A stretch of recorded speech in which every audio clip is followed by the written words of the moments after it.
Un scandale financier d'une ampleur considérable secoue l'Assemblée nationale du Cameroun, mettant en lumière un trou colossal dans les finances de la Chambre basse du Parlement.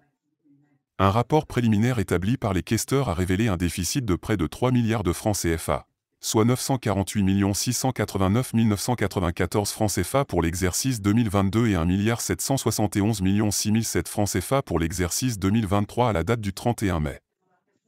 Le président du comité ad hoc chargé de l'évaluation administrative et financière de l'Assemblée nationale a demandé des éclaircissements au caissier de l'agence comptable de l'Assemblée sur la gestion des fonds reçus pendant les exercices 2022 et 2023.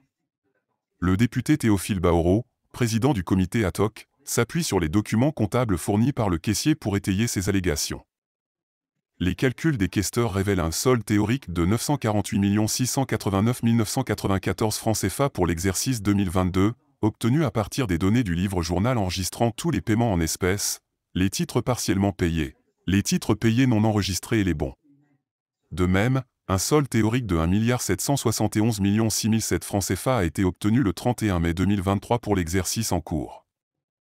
Cependant, il n'est pas encore clair si le caissier de l'agence comptable a répondu aux préoccupations du président du comité ad hoc. Ce scandale révèle les problèmes de gestion des fonds au sein de l'Assemblée nationale et soulève des questions sur la responsabilité du président de l'Assemblée, Kaveh Guié. Il semble que ce vol spectaculaire ait été rendu possible grâce à un cercle et un réseau mis en place par le président de l'Assemblée. Il est impératif que des mesures soient prises pour élucider cette affaire et tenir les responsables de cette mauvaise gestion financière pour compte.